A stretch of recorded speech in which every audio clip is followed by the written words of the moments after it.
National Command Council deciding to return the ban on alcohol. Lucky Ntimane of the South African Liquor Traders Association joining us now on the line. Lucky, good evening and thank you for your time.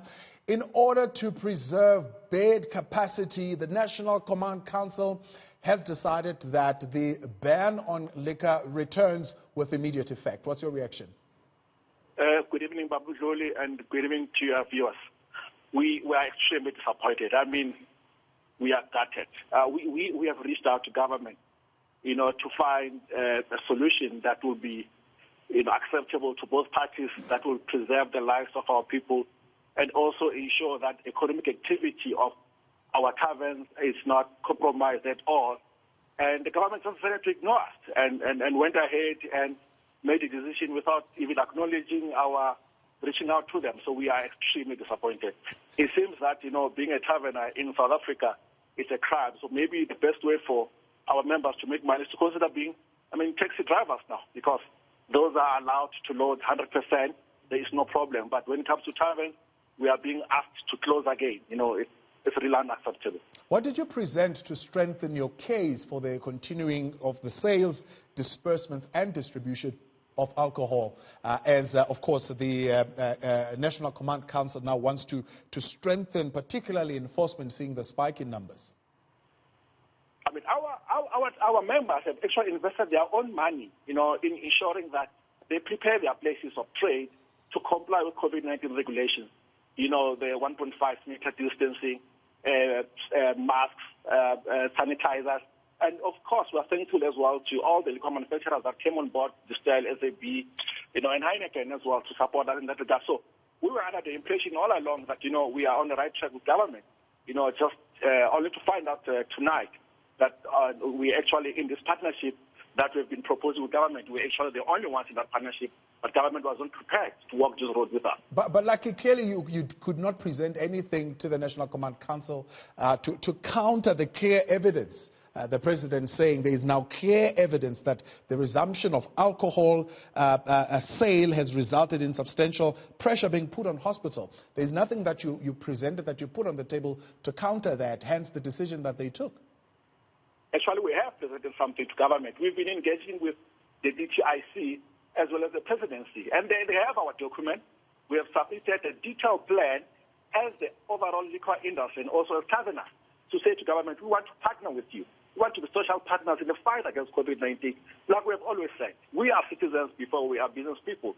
So we take our citizenry activism very seriously, and we are really disappointed. I think I'm out of work for the first time ever. I can't really defend the decision that the government took this evening, because what they've done, actually they've condemned the livelihood of over 65,000 liquor traders.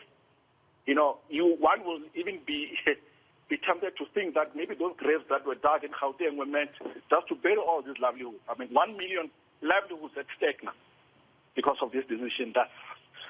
That's really pathetic. Now, the fact that the president, of course, says this is happening with immediate effect, and I'm sure some of your members have already made investment in terms of stock, in terms of restocking their shops. What is going to be the impact of that? Look, we're going to take stock. I'm sure tomorrow we will be able to have a way forward on how we're going to deal with this. But I can promise you this. We're not going to take this lying down. I think it's about time that, government takes us seriously. We never made noise about wanting support from government to fund us when we're not operating for a period of close to 60 days. Because we wanted to be part of the solution. And this is the thank you that we get from government. I think they've got a thing coming. Could that not be the next move, likely from your side, to demand relief from government?